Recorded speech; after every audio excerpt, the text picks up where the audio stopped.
Good morning, good evening, and good afternoon to all the geeks out there and out and welcome to another car showcase. Today we're showcasing the one, the only VW Scirocco. We're doing a showcase of the VW Scirocco. Decent little car, nice to look at.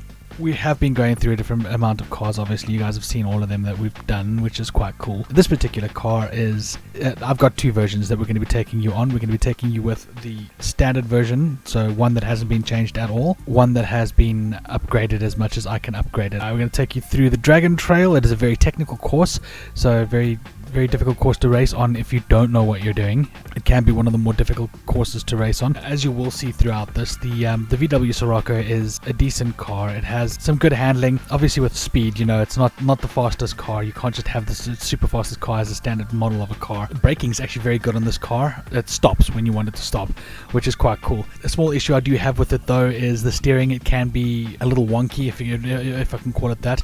All in all, decent car to handle around corners. Very good at braking. Very nice low center of gravity, giving it a bit more aerodynamics when it comes to very little wind resistance in comparison with a lot of other cars. You purchase all of the upgrades you can for the car, so get every single upgrade you can. Try and leave out the steering angle adapter, and the handbrake is unnecessary because that's for drifting, but try and leave out the steering angle adapter. That thing is a piece of shit. I like to use racing soft tires on most of my cars, but that's only because I prefer racing soft tires on the car in general, because it's more comfortable for me. So what I did here was I took the car to GT Auto, put a couple of aerodynamic parts on it as well, just to give it a bit more aerodynamics. What we did then was I changed out the suspension, made that fully customizable. That way you can adjust the height of the car, limited slip differential as well to fully customizable. I've changed the downforce on the car.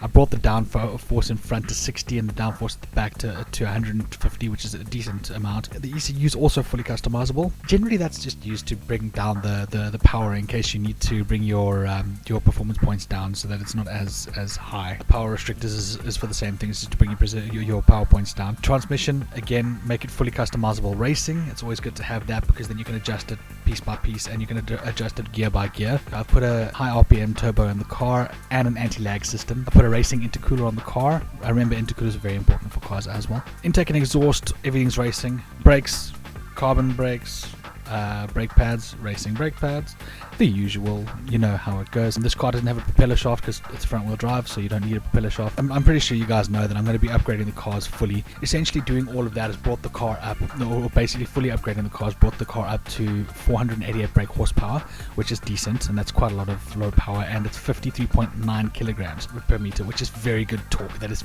fucking powerful. Okay, and it's still a 2-liter engine. Now, taking a fully upgraded Scirocco around the corners, it makes a big difference. Firstly, you'll notice this car handles a lot better, but its acceleration is excessively high as well. The completion, even with all the mistakes that I did on the track, as you can see, the car did finish at a much higher speed. All in all, Scirocco, decent car to drive.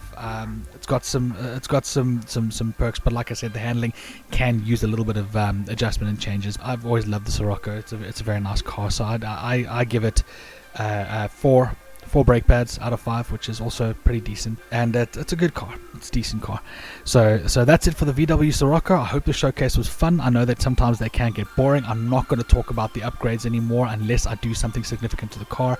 Otherwise, I'm not going to do anything. I'm not going to talk about anything important when it comes to the upgrades. So from now on, it's just going to be showcasing the cars and what they're like as cars. I might even, if you guys really enjoy it, I'll talk a bit more about the history of the car as well. And what we're going to do next week is I'm going to take you on to some American cars. We're going to be racing it. We're going to be showing you the car as standard and as upgraded. But anyway, guys, thank you so much for joining us, and as always, remember, keep it geeky.